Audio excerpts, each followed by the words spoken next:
Magandang araw mga katribo.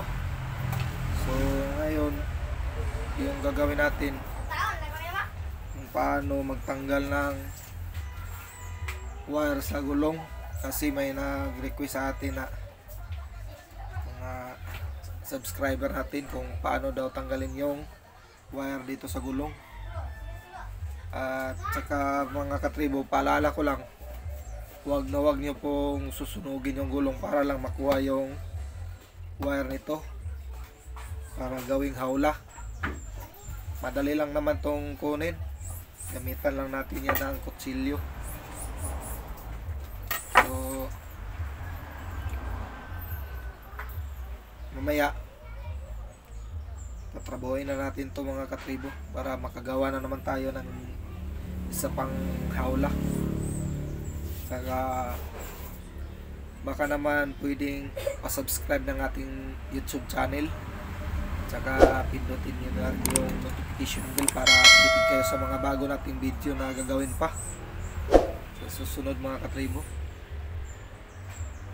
Sige mga katribo, tatrabuhin na natin to.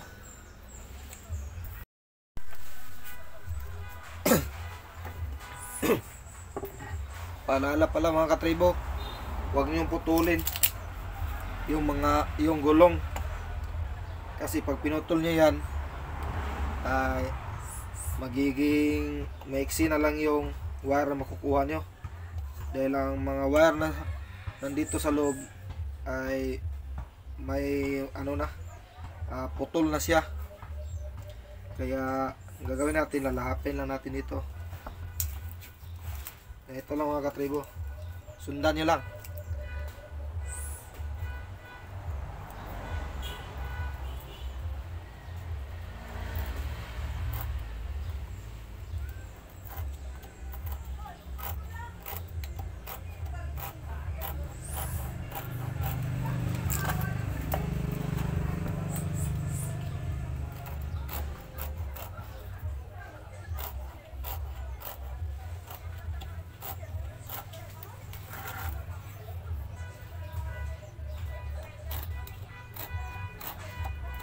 Saka itong guma ng gulong mga katribo, itong ilalaplap natin, ito yung gagawin nating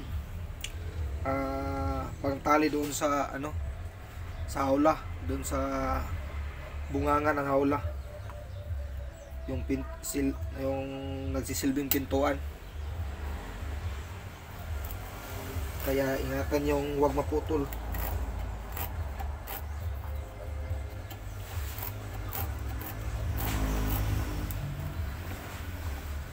Ganito lang kadali kumuha ng wire sa gulong mga katribo. Hindi niyo na kailangan sunugin.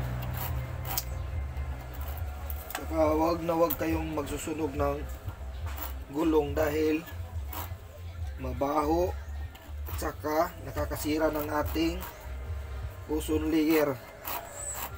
Yun lang mapapayo ko sa inyo mga katribo.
Yan, tapos na.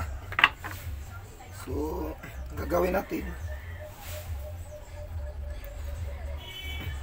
dito na yung yung mga wire, isa natin bubunutin ito mga katribo. So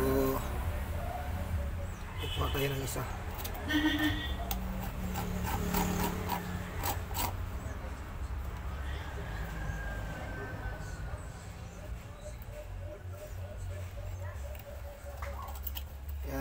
katribo.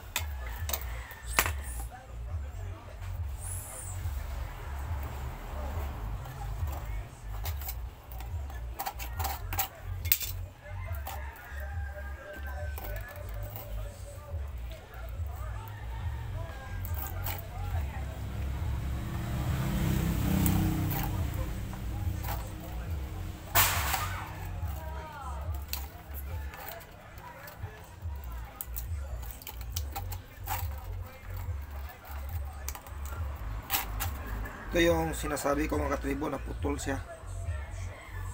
Putol siya na nilagay doon sa loob. Saka yung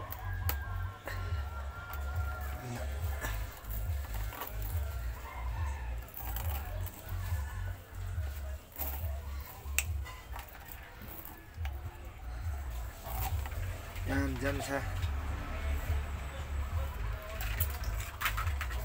Sa mga dalawang dipa to mga katribo. Isa, dalawang dipa. So may nakuha na tayong isa. Meron pa dito natitira mga katribo. Ito yung iba.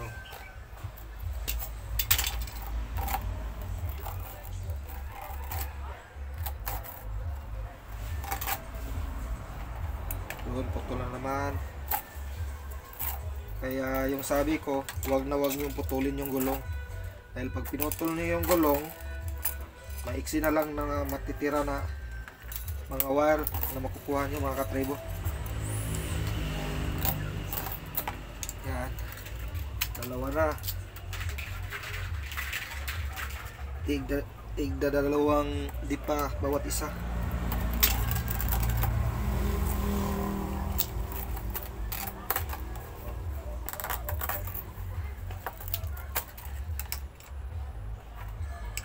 Ito pangatlo to.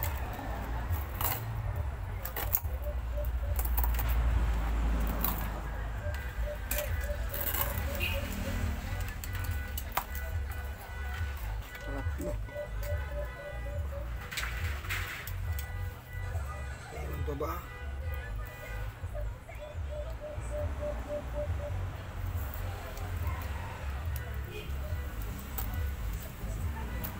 Wala na.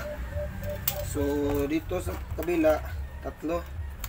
So dito naman sa kabila tatlo rin to. So bali 6 na wire yung makukuha natin sa isang gulong. Tapos tigda dalawang di pa yung bawat isa. So 6, bali 6 silang lahat. Tsaka puputulin natin bawat isa ng isang dipa yung gagawin natin para sa gagawin nating halwa. So mayroon siyang 12 piraso na pwede nating magamit. Umpisa na natin itong kabila.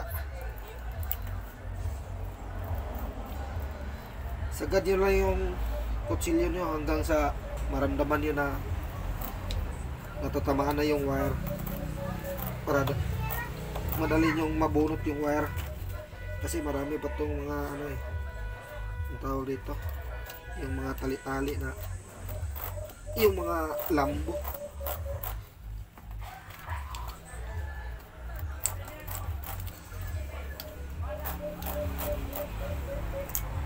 Idiin nyo lang yung kutsilyo para maramdaman nyo yung wire.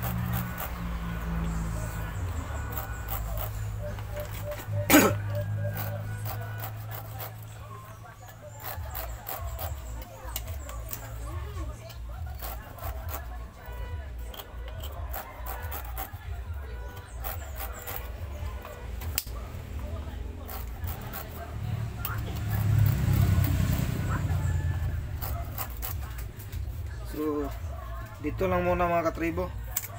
Update ko kayo mamaya sa gagawin natin na aula at sasabihin ko sa inyo kung ilang gulong yung kailangan natin para makagawa ng isang hawla. Update ko kayo mamaya mga katribo.